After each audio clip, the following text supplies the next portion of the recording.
ആശ്വാസം നേടാം. ഹൃത്തിനുള്ളിൽ ജീവൻ നൽകും വചനം, തിരുവചനം. മിശിഹായിൽ ഏറ്റവും സ്നേഹമുള്ള മാതാപിതാക്കളെ, സഹോദരി സഹോദരങ്ങളെ, കുഞ്ഞുമക്കളെ, ഇന്ന് നാം ധ്യാനിക്കുന്ന വചനഭാഗം വിശുദ്ധ മത്തായിയുടെ സുവിശേഷം 8-ാം അധ്യായം 23 മുതലുള്ള വചനങ്ങളാണ്. കൊടുങ്കാറ്റിനെ ശാന്തമാക്കുന്ന യേശുവിനെ കുറിച്ചാണ് ഈ വചനഭാഗം. ഈ വചനഭാഗത്തിലൂടെ ചിന്തിക്കുമ്പോൾ നമുക്കൊരു വിരോധാഭാസം കാണാം. എത്രയോ തവണ കടലിൽ പോയിട്ടുള്ള ശിഷ്യന്മാരാണ്. അപ്പോഴൊന്നും തന്നെ മുക്കുവരായിരുന്ന, പല പ്രാവശ്യവും കടലിൽ പോയ, കടലിൽ തന്നെ ജീവിക്കുന്ന ഈ ശിഷ്യന്മാർ കാറ്റും കോളിലും പെട്ടതായോ, മുങ്ങിത്താഴുമാറ് പേടിച്ചിരണ്ടതായോ, കൊടുങ്കാറ്റിൽപ്പെട്ടതായോ വചനം പറയുന്നില്ല. വചനം ശിഷ്യന്മാർ കാറ്റും കോളിലും പെട്ടതായി, അലകടലിൽപ്പെട്ട് മുങ്ങിത്താഴുമാറ് പേടിച്ചിരണ്ടതായി വചനം പറയുന്നത് യേശുവിനോട് കൂടെ, യേശുവിൻ്റെ ഒപ്പം കടലിൽ പോയപ്പോഴാണ്. ഇതൊരു വിരോധാഭാസമാണ്. ദൈവം നമ്മുടെ കൂടെ ഉള്ളപ്പോൾ, ദൈവത്തിൻ്റെ കൂടെ നമ്മളായിരിക്കുമ്പോൾ നമ്മുടെ ജീവിതത്തിൽ കാറ്റും കോളും ഉണ്ടാകാൻ പാടില്ലാത്തതല്ലേ? പ്രശ്നങ്ങളും പ്രതിസന്ധികളും ഉണ്ടാകാൻ പാടില്ലാത്തതല്ലേ? അപ്പോൾ പിന്നെ യേശു നമ്മുടെ കൂടെ ഉണ്ട് എന്ന് പറഞ്ഞിട്ട് എന്താണ് കാര്യം? കാനായിലെ കല്യാണ വിരുന്നിൽ, യോഹന്നാന്റെ സുവിശേഷം 2-ാം അധ്യായത്തിൽ നാം വായിക്കും, കാനായിലെ കല്യാണ വിരുന്നിൽ യേശുവുണ്ട്, പരിശുദ്ധ അമ്മയുണ്ട്. അവിടെയാണ് വീഞ്ഞു തീർന്നുപോയി, അവിടെ കണ്ണീരും കയ്യുമായി സങ്കടം കടന്നു വന്നത്, കുറവ് കടന്നു വന്നത്. യേശു കൂടെയുള്ള ഭവനം, യേശുവിൻ്റെ സാന്നിധ്യമുള്ള ഇടം കുറവുകൾ ഉണ്ടാകാൻ പാടില്ലാത്തതല്ലേ? അപ്പോൾ പിന്നെ ദൈവം കൂടെ ഉണ്ടായിട്ട്, യേശു കൂടെ ഉണ്ടായിട്ട്, യേശുവിൻ്റെ കൂടെ നമ്മളുണ്ടായിട്ട് എന്താണ് കാര്യം? ചിലരെങ്കിലും പറയാറുണ്ട്, ഞങ്ങളുടെ ജീവിതത്തിൽ പ്രാർത്ഥിക്കാൻ തുടങ്ങിയതിൻ്റെ, നല്ല മക്കളായി ജീവിക്കാൻ തുടങ്ങിയതിന് ശേഷമാണല്ലോ പ്രശ്നങ്ങളും പ്രതിസന്ധികളും ഒഴിഞ്ഞിട്ടൊരു കാലമില്ലാത്തത്. അപ്പോൾ പിന്നെ പ്രാർത്ഥിച്ചിട്ട് എന്താ കാര്യം? ദൈവത്തിനെ മുറുകെ പിടിച്ചിട്ട് എന്താ കാര്യം? എന്താണ് പ്രാർത്ഥിച്ചാൽ നമുക്ക് ലഭിക്കുക എന്നത് ഒരു ചോദ്യമാണ്. പ്രിയമുള്ളവരെ, ഈ ചോദ്യത്തിനുള്ള ഉത്തരം ഈ വചനഭാഗത്ത് ഉണ്ട്. പ്രിയമുള്ളവരെ, ഞാൻ മുമ്പുണ്ടായിരുന്ന ഇടവകയിൽ ബിജു എന്ന് പറയുന്ന ഒരു സഹോദരൻ, അദ്ദേഹത്തിൻ്റെ ഒരു ജീവിത സംഭവം ഒരുപക്ഷെ ഈ വചനഭാഗത്ത് വ്യാഖ്യാനിക്കാൻ ശ്രേഷ്ഠമായ ഒരു സംഭവമായിരിക്കും. പ്രിയമുള്ളവരെ, ഞാൻ മുമ്പുണ്ടായിരുന്ന ഇടവകയിൽ കൊച്ചുപള്ളിയാണ്. ഞാൻ അവിടെ ഒരു ദിവസം അവിടെ കുർബാനയ്ക്ക് ചെന്നപ്പോൾ ഒരു പരിചയമില്ലാത്തൊരു പയ്യൻ, അവൻ പള്ളിയിൽ കയറി കൈകൾ ഉയർത്തി പ്രാർത്ഥിക്കുന്നു. ഞാൻ ഈ പയ്യനെ ഒരിക്കലും കണ്ടിട്ടേയില്ല. ഞാൻ വിചാരിച്ചു ജീസസ് യൂത്തിലെങ്ങാനും ഉള്ള ഒരു പയ്യനായിരിക്കാം. അങ്ങനെ കുർബാനയിലുടനീളം അവൻ ഉറക്കെ പാടുന്നു, ഉറക്കെ പ്രാർത്ഥിക്കുന്നു. അതിനുശേഷം കുർബാന കഴിഞ്ഞ് അവൻ പള്ളിയിലിരുന്ന് വീണ്ടും പ്രാർത്ഥിക്കുന്നു. ഈ കാലഘട്ടത്തിൽ യുവതലമുറയിൽ കാണാത്ത ഒരു പ്രതിഭാസം. ഞാൻ പള്ളി അടച്ചിട്ട് വേണം താക്കോൽ കൊണ്ട് പോരാൻ. ഇപ്പം ഞാൻ സ്റ്റേഷൻ പള്ളിയാണ്. ഞാൻ കുറേ നേരം കാത്തു നിന്നു, ഈ പയ്യൻ വരുന്ന കാണാനില്ല. ഇപ്പം ഞാൻ പള്ളിയിൽ കയറി.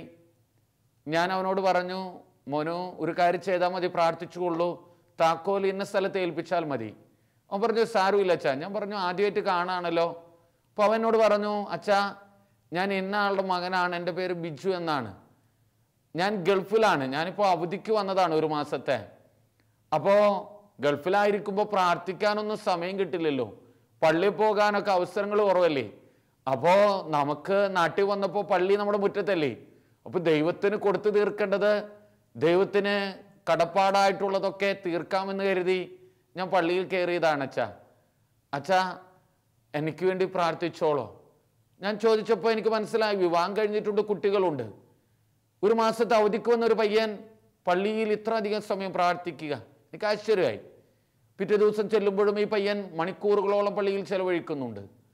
അങ്ങനെ ഞാനും ഈ പയ്യനും തമ്മിൽ, ബിജുവും തമ്മിൽ ഏറെ അടുത്തു. ഒരു ദിവസം എന്നോട് പറഞ്ഞു, അച്ഛാ ഞാൻ വണ്ണം വെച്ച് വരുന്നു. എല്ലാവരും പറഞ്ഞു എന്ത് കുഴപ്പമുണ്ടല്ലോ, എല്ലാവരും പറയുന്നു ഒരു ഡോക്ടറെ കാണിക്കാൻ. ഞാൻ പറഞ്ഞു ഭാര്യയുടെ ഭക്ഷണം കഴിച്ചുകൊണ്ടായിരിക്കും, എന്തായാലും ഒന്ന് ഡോക്ടറെ കാണിച്ചുകൊള്ളൂ. കുന്നംകുളത്തുള്ള ഒരു ഹോസ്പിറ്റലിൽ പോയി. അവിടെ ചെന്നപ്പോൾ ഡോക്ടേഴ്സ് പരിശോധനകൾക്ക് ശേഷം പറഞ്ഞു, ബിജുവിൻ്റെ 2 കിഡ്നികളും പോയി കിടക്കുകയാണ്. 2 കിഡ്നികളും പ്രവർത്തനരഹിതമായി. അടിയന്തരമായി ഡയാലിസിസ് ആരംഭിക്കണം. ഇനി പുതിയ കിഡ്നി ട്രാൻസ്പ്ലാന്റ് ചെയ്യണം. അവനാകെ തകർന്നു പോയി. അങ്ങനെ അവൻ എന്നെ വിളിക്കാൻ ശ്രമിച്ചു. പക്ഷേ ഞാൻ ഫോൺ എടുക്കാത്തത് കൊണ്ട് കിട്ടിയില്ല. അതിനുശേഷം എന്നോട് കൈക്കാരൻ പറഞ്ഞു, അച്ഛാ, നമ്മുടെ ബിജു കിഡ്നി 2ഉം ഡാമേജറായി ഡയാലിസിസിന് വിധേയമായിരിക്കുന്നു. കുടുംബം മുഴുവൻ തകർന്നു പോയ അവസ്ഥയിലാണ്. ഞാൻ അവിടേക്ക് ഓടിച്ചെന്നു.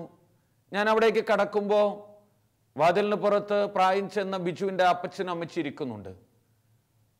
ഭാര്യ ഇരിക്കുന്നുണ്ട്, കൊച്ചു പ്രായമായ പെൺകുട്ടി. ഒരു കുഞ്ഞുണ്ണി ഓടി നടക്കുന്നുണ്ട്, അവൻ്റെ കുട്ടിയാണ്. എന്നെ കണ്ടത് ഈ അപ്പച്ചനും അമ്മച്ചി എഴുന്നേറ്റ് വാവിട്ട് കരയാൻ തുടങ്ങി. അച്ഛാ, നമ്മുടെ മോൻ, അച്ഛാ, എൻ്റെ മറ്റു മക്കൾക്ക് വന്ന കുഴപ്പമില്ല, ഇവനാ ദൈവവിചാരവും മറ്റുള്ളവരെ സഹായിക്കലും ഇവനച്ഛ, അവന്. ഞാനും മനസ്സിൽ അസ്വസ്ഥനായി. ഇതുപോലെ നന്നായി പ്രാർത്ഥിക്കുന്ന ഒരു മോൻ. പെട്ടെന്ന് ഈ പെൺകുട്ടി പറഞ്ഞു, അച്ഛൻ, ഞാൻ 2ാമത് വിശേഷമായി എന്നാണ് പറയണത്. പെട്ടെന്ന് അവളുടെ കരച്ചിലും കൂടെ കണ്ട് ഞാൻ അകത്തേക്ക് കയറിയത്. ഡയാലിസിസിന് വിധേയമായി ബിജു ഇങ്ങനെ കിടക്കുവാണ്. എന്നെ കണ്ടത് അവൻ പൊട്ടിക്കരയാൻ തുടങ്ങി. ഞാൻ അവനോട് പറഞ്ഞു, മോനെ, വിഷമിക്കേണ്ട, ദൈവം അറിയാതൊന്നും സംഭവിക്കുന്നില്ലല്ലോ, നമുക്ക് നന്നായി പ്രാർത്ഥിക്കാം, ഡയാലിസിസിലൂടെ റിക്കവർ ചെയ്യും. അവൻ പറഞ്ഞു, എനിക്ക് പ്രാർത്ഥിക്കാൻ പറ്റുന്നില്ല അച്ഛാ, എനിക്ക് പ്രാർത്ഥിക്കണ്ട, എനിക്ക് പ്രാർത്ഥിക്കാൻ തോന്നണില്ല, എനിക്ക് ദൈവം വേണ്ടത് തോന്നുന്നു. ഞാൻ പറഞ്ഞു, മോനെ, എന്താ ഇങ്ങനെയൊക്കെ നീ പറയണത്? ഇങ്ങനെ പറയേണ്ട സമയമാണോ ഇത്? അവൻ പറഞ്ഞു, അച്ഛാ, മുമ്പ് ഒരു 6 വർഷങ്ങൾക്ക് മുമ്പ് എനിക്ക് എൻ്റെ 2 കിഡ്നി അല്ല, എൻ്റെ സമൂലം തകർന്നു പോയിരുന്നെങ്കിൽ എനിക്ക് വിഷമമില്ലായിരുന്നു. അച്ഛനറിയോ, ഞാൻ പള്ളിയുടെ പടി ചവിട്ടാത്ത മോനാണ്. ഞാൻ കാറ്റഗിസത്തിന് കഷ്ടിമുഷ്ടി പോയിട്ടുള്ളൂ. കുർബാന കട്ട് ചെയ്യാറുണ്ട്. ഞാൻ നിരീശ്വര പ്രസ്ഥാനങ്ങളിലും രാഷ്ട്രീയ പ്രസ്ഥാനത്തിലും നടന്നിരുന്ന ഒരു മോനാ.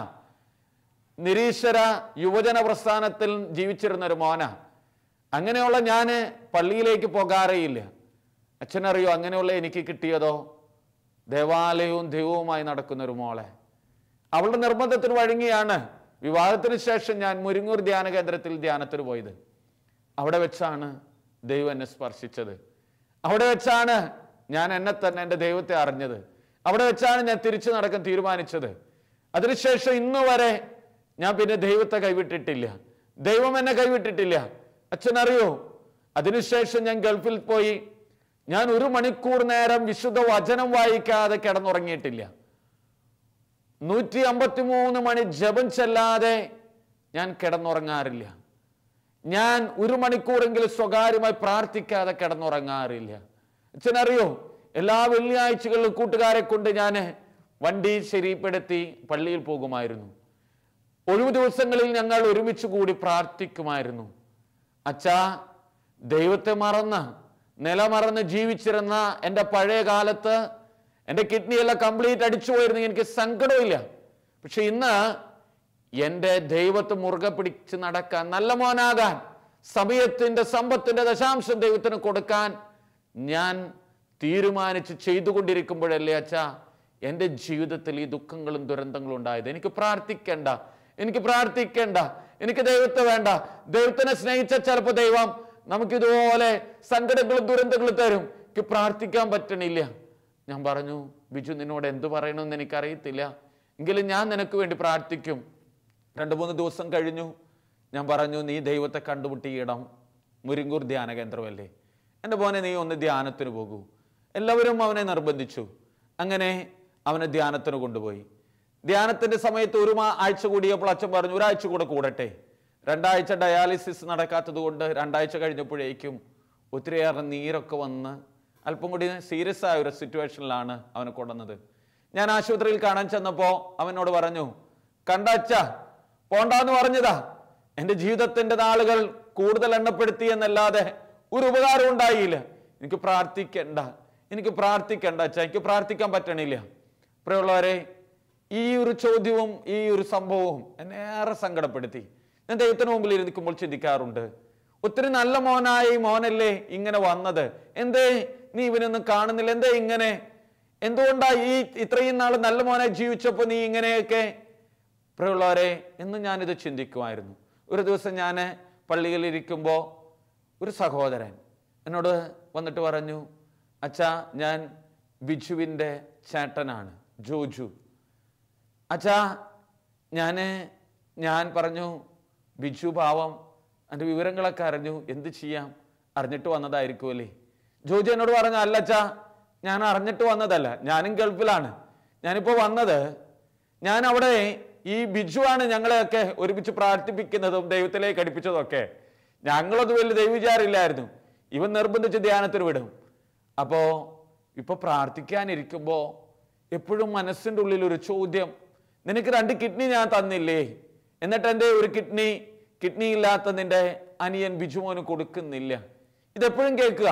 ഞാൻ പ്രാർത്ഥനാ കൂട്ടായ്മയിൽ ഗൾഫിൽ പങ്കുവച്ചപ്പോൾ അവർ പറഞ്ഞു, ഒരുപക്ഷെ ഒരു കിഡ്നി നീ ദൈവത്തിൻ്റെ നാമത്തിൽ നിന്റെ അനിയന് കൊടുക്കാൻ ആഗ്രഹിക്കുന്നുണ്ടാകും, അതുകൊണ്ട് നീ പോയി കിഡ്നി കൊടുക്ക്. ഞാൻ കിഡ്നി കൊടുക്കാൻ വന്നതാച്ചാ. ഇവിടെ വന്നപ്പോഴൊരു പ്രശ്നം, എൻ്റെ ഭാര്യയും കൊച്ചു പ്രായമായ സ്ത്രീയാണ്. എൻ്റെ മോനും ബിജുവിൻ്റെ മോനേക്കാൾ 2 വയസ്സ് മൂത്തതാണ്, പ്രായമായ അപ്പച്ചനും അമ്മച്ചിയും. അവർ സമ്മതിക്കൂ അച്ഛാ? അവർ സമ്മതിക്കണ്ടേ അച്ഛാ? ഞാൻ അവരെ സമ്മതിപ്പിക്കാൻ വേണ്ടി പ്രാർത്ഥിച്ചൊരുങ്ങുക, അച്ഛനും പ്രാർത്ഥിച്ചോളോ പറഞ്ഞു. ദൈവം ആഗ്രഹിക്കെങ്കിൽ നടക്കും. അങ്ങനെ 2 ദിവസം കഴിഞ്ഞപ്പോൾ ഈ ജോജു ഓടി വന്നിട്ട് എന്നോട് പറഞ്ഞു, അച്ഛാ ഇന്നലെ ഒരു സംഭവം നടന്നു. ഞാൻ എൻ്റെ ഭാര്യയുടെ അടുക്കിലേക്ക് ഒത്തിരി പ്രാർത്ഥിച്ചൊരുങ്ങി ഞാൻ അവളെ ചെന്നു. ഞാൻ അവളോട് പറഞ്ഞു, മോളെ ഞാനൊരു കാര്യം പറഞ്ഞാൽ നീ എതിര് നിൽക്കരുത്. അപ്പൊ അവള് പറഞ്ഞു, എന്ത് കാര്യം ചേട്ടാ? ഞാൻ പറഞ്ഞു, എന്ത് കാര്യം ആയിക്കൊള്ളട്ടെ, നീ എതിര് നിൽക്കരുത്, നോ എന്ന് പറയരുത്. അപ്പൊ അവള് പറഞ്ഞു, ഞാനൊരു കാര്യം പറയും, അതിന് നോ എന്ന് പറയില്ലെങ്കിൽ ചേട്ടൻ എന്തു പറഞ്ഞാലും ഞാൻ ഒരിക്കലും നോ പറയത്തില്ല. അപ്പൊ അവൻ പറഞ്ഞു, നീ പറ. അവള് പറഞ്ഞു, നീ പറ, ചേട്ടൻ പറ. കുറച്ചു നേരം കഴിഞ്ഞ് ഇവൻ പറഞ്ഞു, മോള് പറ. അവള് പറഞ്ഞു, ചേട്ടാ ചേട്ടനും ബിജു ഇല്ലാത്തപ്പോ ബിജുവിന്റെ ഭാര്യ ഞാനും സ്വന്തം കൂടപ്പറപ്പുകളെ പോലെ ഇവിടെ സ്നേഹിച്ചത്. അവളുടെ കണ്ണീര് കണ്ടിട്ട് സഹിക്കാൻ പറ്റണില്ല. കുഞ്ഞുമോനെ കാണുമ്പോൾ എനിക്ക് സങ്കടം കൂടി സഹിക്കാൻ പറ്റണില്ല. ചേട്ടാ ഞാനൊരു കാര്യം പറയട്ടെ, നമുക്ക് 2 മക്കളായി, അവർ ഇത്തിരി കൂടി വലുതായി, ചേട്ടൻ ജോലി ചെയ്യുന്നുണ്ട്, എന്നെ നന്നായി നോക്കുന്നുണ്ട്. നമ്മുടെ ബിജു മോന് ഒരു കിഡ്നി കിട്ടിയാൽ അവൻ രക്ഷപ്പെടും. ഞാൻ എൻ്റെ ഒരു കിഡ്നി ബിജുമോന് കൊടുക്കട്ടെ, അല്ലെങ്കിൽ ജോജി ചേട്ടന് ഒരു കിഡ്നി കൊടുക്കണം. നമുക്ക് 2 ആൾക്കാർക്കെങ്കിലും ഒരാൾക്ക് കിഡ്നി കൊടുക്കണം, നമുക്ക് ബിജുവിനെ രക്ഷപ്പെടുത്തി എടുക്കണം. എന്നോട് ജോജേട്ടൻ പറഞ്ഞു, അച്ഛൻ ഞാൻ എന്താണ് അവളോട് പറയാൻ പോയത്, അവൾ അത് എന്നോട് പറയുന്നു. അങ്ങനെ ഞങ്ങൾ തീരുമാനിച്ചു ഒരു കിഡ്നി കൊടുക്കാം. അപ്പൊ ഈ കാര്യത്തിന് വേണ്ടി ഞങ്ങൾ മൂത്ത ചേച്ചീനെ സമീപിച്ചു, ഈ വിവരം കൊടുക്കാൻ പോകുന്ന കാര്യം. അവിടെ ചെന്നപ്പോൾ അവര് 2 പേരും ഞങ്ങളെ കാണാൻ വരാൻ വേണ്ടി ഇരിക്കുക. ഞാൻ ചോദിച്ചു, എന്തിനാ?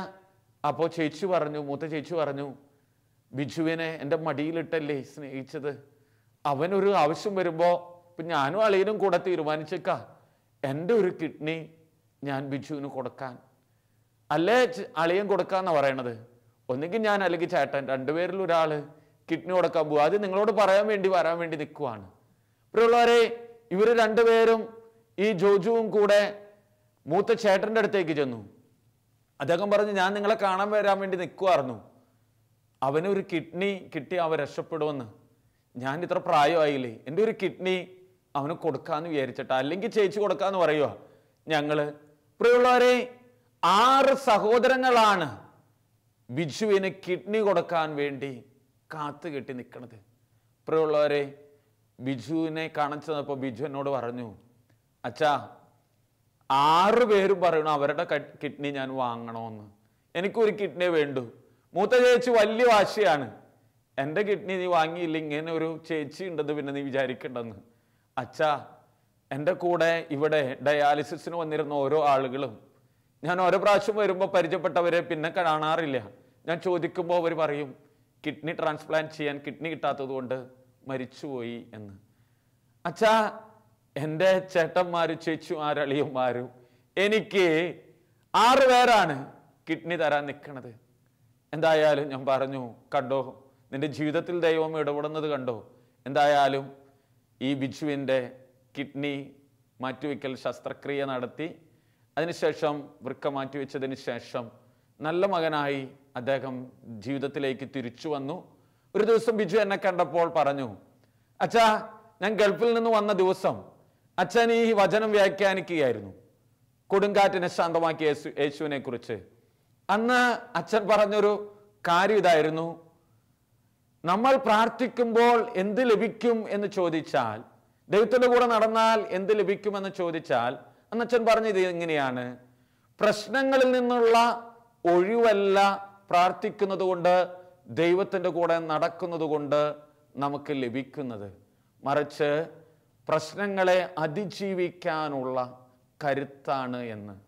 പ്രിയമുള്ളവരെ, ഈ കടലിൽ, നടുകടലിൽ മുങ്ങിത്താഴുമാറ് പേടിച്ച 2 ശിഷ്യന്മാരുടെ കൂടെ യേശു ഉണ്ടായിരുന്നപ്പോ, യേശുവിനെ അപേക്ഷിച്ചപ്പോ, കരഞ്ഞപ്പോ, യേശു ഉണർന്നപ്പോ ബൈബിൾ പറയുന്നത് ഇങ്ങനെയാണ്, ശാന്തതയുണ്ടായി, പ്രശാന്തതയുണ്ടായി, അവർ ശാന്തമായി കരപറ്റി എന്ന്.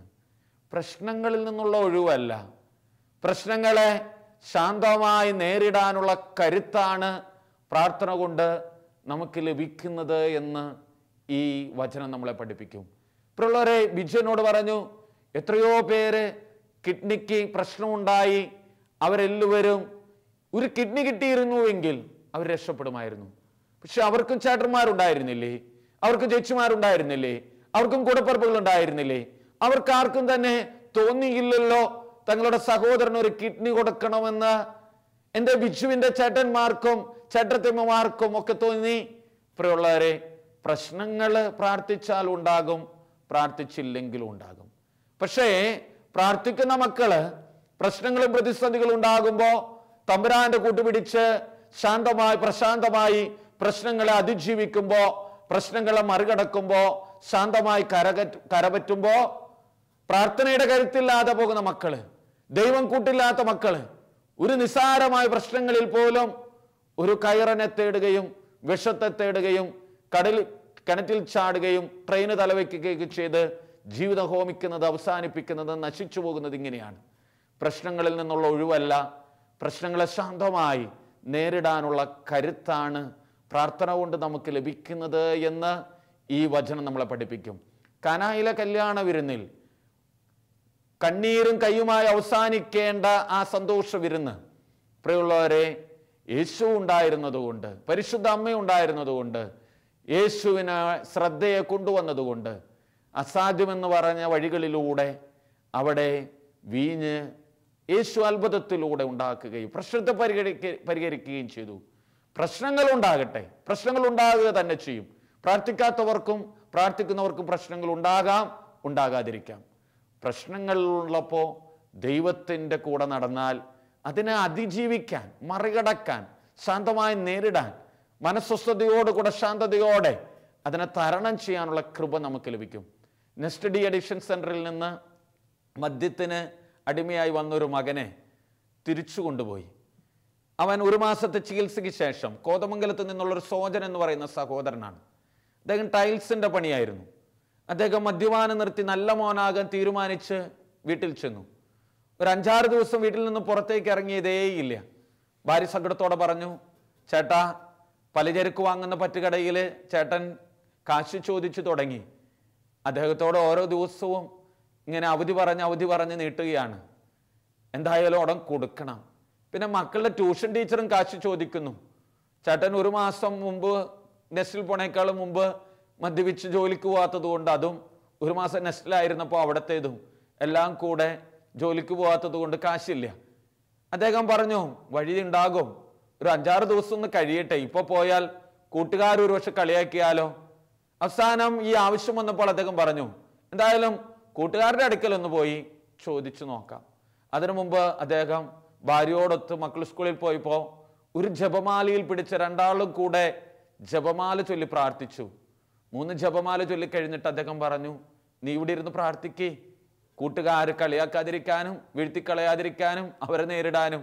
അതായിരുന്നു അദ്ദേഹത്തിന്റെ ടെൻഷൻ. കൂട്ടുകാർ കുടി നിർത്തിയാൽ എന്ത് ചിന്തിക്കും, അവർ വീണ്ടും എന്നെ കുടിപ്പിക്കുമോ, അവരുടെ പ്രലോഭനത്തിൽ വീണു പോകുമോ, അതായിരുന്നു അവളുടെയും അവന്റെയും വലിയ സംശയം. എന്തായാലും കൊന്തയൊക്കെ ചൊല്ലി പ്രാർത്ഥിച്ച് അവരെ പിരിഞ്ഞു. അവൻ ഈ കൂട്ടുകാരുടെ അടുത്തേക്ക് ചെന്നു. കൂട്ടുകാരുടെ അടുക്കിലേക്ക് ചെന്നു.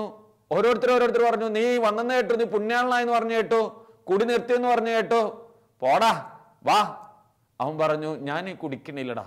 എന്നിട്ട് ഇവൻ പറഞ്ഞു, ഡാ വീട്ടില് കാശിന് വലിയ ബുദ്ധിമുട്ടാ, 2 മാസമായിട്ട് പണിക്ക് പോകണില്ലല്ലോ, ട്യൂഷൻ ടീച്ചറും പറ്റുകടയും, നീ ഒരു 2000 രൂപ കടം തരൂ. അവൻ പറഞ്ഞു, പോടാ കാശ് കടം, നീ കുടിക്കാണേൽ നിനക്ക് ഞാൻ 2000 രൂപ തരാം.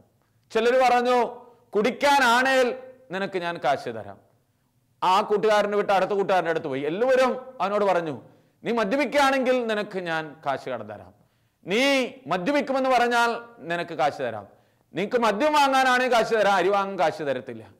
ഓരോ കൂട്ടുകാരൻ്റെ അടുക്കിലേക്ക് പോയി അവസാനം സങ്കടത്തോടുകൂടെ ഈ മനുഷ്യൻ മടങ്ങി വന്നു. അന്നും ഭാര്യയുടെ കൂടെ ഈ മനുഷ്യൻ ജപമാല ചൊല്ലി മുട്ടിപ്പായി പ്രാർത്ഥിച്ചു. കുറേ മക്കള് കരഞ്ഞോണ്ട് വന്നു. ട്യൂഷൻ ടീച്ചർ കാശ് ചോദിച്ചു, പറ്റുകടയിൽ നിന്ന് പോരുമ്പോൾ അയാൾ കാശ് ചോദിച്ചു. സങ്കടത്തോടുകൂടെ അന്ന് അന്തി ഉറങ്ങി. പിറ്റേന്ന് രാവിലെ വീണ്ടും പ്രാർത്ഥിച്ചുകൊണ്ട് ഒരു ദിവസം ആരംഭിച്ചു. ആൾ പറഞ്ഞു, കൂട്ടുകാരോടൊന്ന് ജോലി ചോദിച്ചു നോക്കാം. ഓരോ കൂട്ടുകാരുടെ അടുക്കിലേക്ക് ചെന്നു. അവർ പറഞ്ഞു, നീ പുണ്യാളനായില്ലേ, നീ കുടിക്കാത്തവനല്ലേ, ഞങ്ങൾ ചീത്തകളാടാ, ഞങ്ങളുടെ കൂടെ നിനക്ക് പണിയില്ല. ആരും പണി കൊടുത്തില്ല. അവസാനം ഓരോരുത്തരുടെ അടുത്ത് അവൻ ജോലിക്ക് പോയി. ആരും പണി കൊടുത്തില്ല. ഭാര്യ ഇവിടെ ഇരുന്ന് ജപമാല ചൊല്ലുന്നു, ഇവൻ വഴിയിൽ നടന്നു ജപമാല ചൊല്ലുന്നു. പോരുന്ന വഴിക്ക് ഇദ്ദേഹം ഒരു വീട് പണി നടക്കുവാണ്. അപ്പോൾ അവിടെ ഒരാൾ നിൽക്കുന്നുണ്ട്. വെറുതെ മനസ്സിലൊരു തോന്നൽ, അവിടെ ഒന്ന് കയറി ചോദിച്ചാലോ. എന്തായാലും സോജൻ അവിടേക്ക് കയറി. ആളോട് പറഞ്ഞു, ചേട്ടാ ഞാൻ ഭയങ്കര കുടിയനായിരുന്നു, ടൈൽസ് പണിയാണ്, ഞാൻ കുടി നിർത്തി വന്നപ്പോ കൂട്ടുകാർക്ക് ആർക്കും എന്നെ വേണ്ട, കുടിക്കാനേ കാശ് തരാം, കുടിക്കില്ലേ കുടിക്കാനാണേ കാശ് തരാം, എനിക്ക് വീട്ടില് കടം പറ്റുകടയിൽ തീർക്കണം, ട്യൂഷന് പൈസ കൊടുക്കണം, കാശില്ല. ചോദിച്ചിട്ടാരും കാശും തന്നില്ല, ജോലി തന്നില്ല. ചേട്ടാ ഞാൻ നന്നായി ടൈൽസിന്റെ പണി ചെയ്യും, ചേട്ടൻ്റെ വീട്ടില് ടൈൽസിന്റെ വല്ല പണി ഉണ്ടെങ്കിൽ ഞാൻ ചെലവ് കുറഞ്ഞ് പൈസ കുറച്ച് ചെയ്തു തരാം. ചേട്ടാ കുടി നിർത്തിയപ്പോ ഇങ്ങനെയൊക്കെ വരുന്ന ഞാൻ വിചാരിച്ചില്ല, ചേട്ടക്ക് ഒരു ജോലി തരൂ, ഇവിടെ ഒരു പണി തരൂ, ചേട്ടന് ഉള്ളത് തന്നാ മതി. പെട്ടെന്ന് ഈ മനുഷ്യൻ പറഞ്ഞു, സത്യമാണ് നീ പറയണത്, അല്ലേ ചേട്ടൻ ചോദിച്ചു എൻ്റെ ഭാര്യയോട്, ചേട്ടാ ഒരു ജോലി തരൂ. പെട്ടെന്ന് ആ മനുഷ്യൻ പറഞ്ഞു, നിനക്ക് എത്ര രൂപ വേണ്ടത്? അവർ 2000 രൂപ. ആൾ പറഞ്ഞു, ഒരു 5000 രൂപ നീ കയ്യിൽ വയ്ക്ക്, കടക്ക് വീട്ട്, നീ ചീത്ത കൂട്ടുകളുടെ അടുത്തേക്ക് പോകണ്ട, നല്ല മോനായി ജീവിക്കടാ, നാളെ മുതൽ നമുക്ക് ടൈൽസ് നോക്കാൻ പോകണം, പണി തുടങ്ങും. ഞാനൊരു ടൈൽസിന് ഒരാളെ കിട്ടാൻ വിഷമിച്ചിരിക്കായിരുന്നു. പ്രിയമുള്ളവരെ, പിറ്റേ ദിവസം ഭാര്യ പറഞ്ഞു, ചേട്ടൻ പോകുമ്പോൾ ഞാനും കൂടെ വരാം, ഞാൻ ചാന്തൊക്കെ കൂട്ടി തരാം. അവളും പോന്നു. പ്രിയമുള്ളവരെ, ഇവർ 2 പേരും കൂടെ വീടിന്റെ ടൈൽസ് പണി തുടങ്ങി. കുറച്ച് ദിവസം മുന്നോട്ട് നീങ്ങിയപ്പോ ഈ കൂട്ടുകാരായിരുന്നു ഓരോരുത്തർ വന്ന് ചോദിച്ചു തുടങ്ങി, ഡാ സോജ ഞങ്ങളുടെ പണി കഴിഞ്ഞോടാ, ഞങ്ങൾക്ക് പണി തരുമോ, നിനക്കൊരു വീട് കിട്ടിയെന്ന് പറഞ്ഞു കേട്ടു. അവൻ പറഞ്ഞു, കുടിക്കാണേലില്ലേ, ഇല്ലേ നിനക്ക് ചെക്ക് ജോലി തരാം. അവൻ പറഞ്ഞു, ഞങ്ങൾ കുടി നിർത്തറാ. പ്രിയമുള്ളവരെ, 9 പേരാണ് അവൻ്റെ കൂട്ടുകാർക്ക് അവൻ ജോലി കൊടുത്തത്. പ്രിയമുള്ളവരെ, ആ വീടിന്റെ പണി കഴിഞ്ഞപ്പോൾ വീടിന്റെ കുറ്റിശിക്ക് വന്നിട്ടുള്ള ഓരോരുത്തർക്ക് പണി കണ്ട് ഇഷ്ടപ്പെട്ടിട്ട് അവൻ പറയാണ്, 13 വീടാണ് അവന് ടൈൽസ് പണി ചെയ്യാനായിട്ട് ഈ മനുഷ്യൻ വഴി അതിൻ്റെ കൂട്ടുകാരെ ഏൽപ്പിച്ചു കൊടുത്തത്. പ്രിയമുള്ളവരെ, ഇന്നലെ വരെ കുടിച്ചു നടന്നിരുന്നപ്പോൾ ഒരു തൊഴിലാളിയായിരുന്ന ഇവൻ ഇന്ന് ഒരു ജോലി എടുത്ത് നടക്കുന്ന ഒരു മുതലാളിയായി, അവൻ്റെ കീഴിലുള്ള മക്കളെ കൂടെ നന്നാക്കി, കൂട്ടുകാരെ കൂടെ നന്നാക്കി. ഇന്ന് ഈ സോജൻ ചേട്ടൻ എൻ്റെ അടുത്ത് വന്നപ്പോൾ പറഞ്ഞു, അച്ഛൻ ഒരിക്കൽ ഈ വചനം വ്യാഖ്യാനിച്ച് ഇങ്ങനെ പറഞ്ഞു, പ്രശ്നങ്ങളിൽ നിന്ന് ഒഴിവ് കിട്ടത്തില്ല, പ്രശ്നങ്ങളെ അതിജീവിക്കാൻ കരുത്ത് കിട്ടുമെന്ന്. സത്യം അച്ഛാ, ഞാൻ പ്രാർത്ഥന കൈവിട്ടില്ല, എൻ്റെ ഭാര്യ കൈവിട്ടില്ല, ഞങ്ങള് പണിയെടുക്കുമ്പോൾ ഞാനും ഭാര്യ കൊന്ത ചൊല്ലിക്കൊണ്ട് അവിടെ പണി ചെയ്യും. സാറിന് വലിയ ഇഷ്ടമായി, സാറിന്റെ ഭാര്യയ്ക്ക് വലിയ ഇഷ്ടമായി. ഇപ്പോ ഒരു വലിയ ആത്മീയ കൂട്ടായ്മ. പ്രിയമുള്ളവരെ, ഇത് നമ്മുടെ മനസ്സിൽ എപ്പോഴും കുറിച്ചിടട്ടെ. പ്രാർത്ഥിച്ചതുകൊണ്ട് പ്രശ്നങ്ങളിൽ നിന്ന് ഒഴിവ് കിട്ടണമെന്നില്ല, കിട്ടിയേക്കാം. പ്രശ്നങ്ങളിൽ നിന്നുള്ള ഒഴിവല്ല, പ്രശ്നങ്ങൾ അതിജീവിക്കാനുള്ള കരുത്ത്. പ്രിയമുള്ളവരെ, 91 സങ്കീർത്തനം 15 വാക്യം ഇങ്ങനെയല്ലേ, അവൻ എന്നെ വിളിച്ചപേക്ഷിക്കുമ്പോൾ ഞാൻ ഉത്തരമരുളും, അവന്റെ കഷ്ടതയിൽ ഞാൻ അവനോട് ചേർന്ന് നിൽക്കും, ഞാൻ അവനെ മോചിപ്പിക്കുകയും മഹത്വപ്പെടുത്തുകയും ചെയ്യും. ഈ ഒരു മോചനം, ഈ ഒരു മഹത്വപ്പെടുത്തൽ നമ്മുടെ ജീവിതത്തിൽ ദൈവം സാധ്യമാക്കും. അതുകൊണ്ട് രോഗങ്ങളും പ്രശ്നങ്ങളും പ്രതിസന്ധികളും ഉണ്ടാകുമ്പോൾ തമ്പുരാനെ ഒഴിവാക്കുകയല്ല, കൂടുതൽ അണച്ചു പിടിക്കാൻ, അവനോട് ചേർന്ന് അതിനെ മറികടക്കാനുള്ള കൃപയ്ക്ക് വേണ്ടി പ്രാർത്ഥിക്കാൻ എനിക്ക് നിങ്ങൾക്കും സാധിക്കട്ടെ. ആമേൻ.